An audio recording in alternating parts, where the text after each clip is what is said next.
धैले बा बीमारी हमरा के छूटत नहीं खेबा।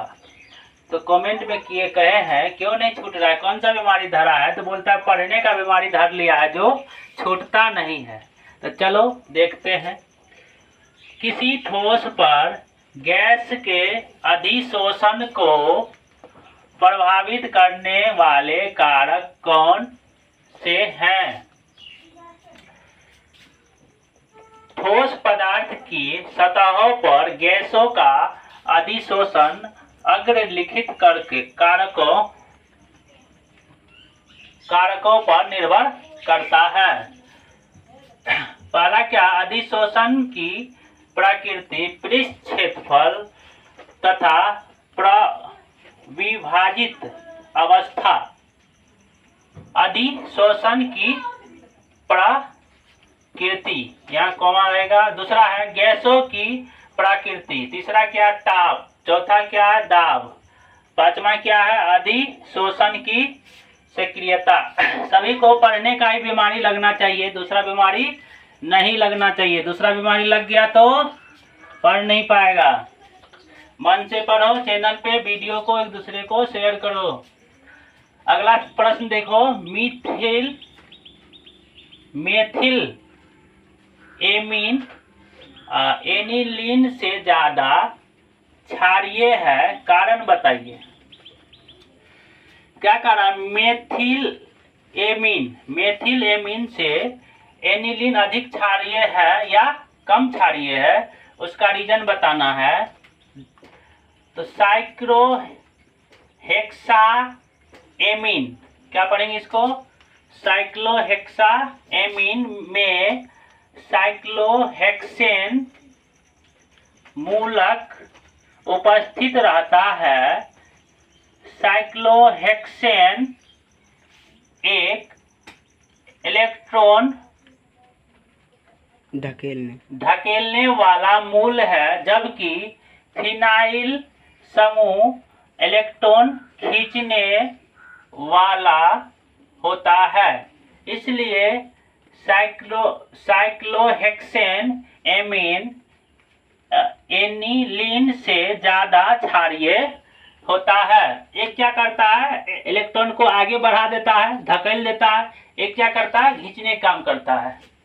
एक कम करता है, एक बढ़ाता है। अगला प्रश्न है, संक्रमण तत्वों में परिवर्तनशील ऑक्सीकरण अवस्था क्यों होती है?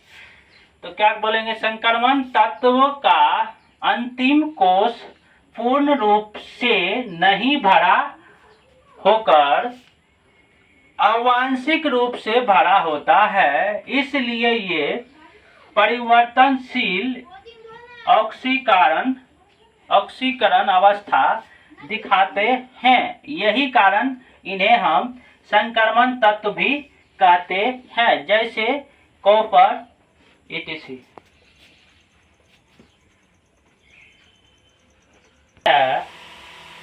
हेलोजन परिवार के कौन कौन सदस्य हैं?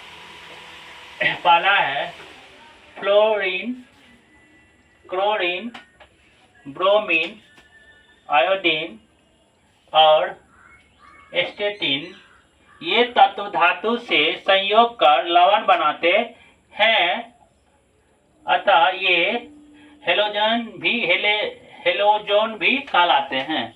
ये सभी तत्व क्या कहलाते हैं? धातुओं से संयोग कर लवण बनाते हैं, और ये तत्व को हम लोग हेलोजन भी कहते हैं। अगला प्रश्न है, निम्नलिखित अम्ल क्षार अभिक्रिया को पूर्ण कीजिए।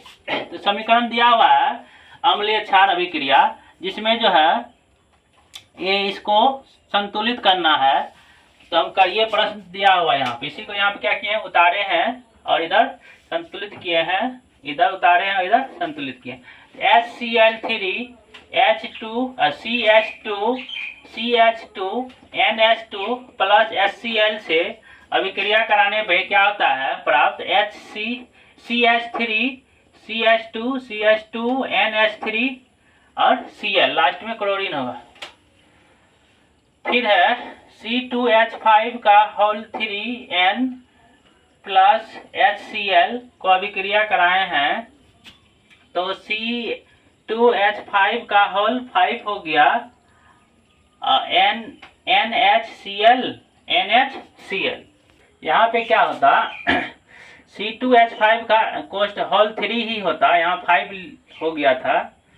तो तुम लोग को क्या करना है, जब यहाँ पे है C2H5 whole 3 N plus HCl, तो अभिक्रिया कराने पे तो ये समान आ जाएगा C2H5 होल 3, और क्या हो जाएगा, N एक है तो N एक है, H एक है तो H एक है, क्लोरीन एक है तो एक है। यहाँ पे 5 हो गया था, बढ़ रहा था, सही कर लेना है।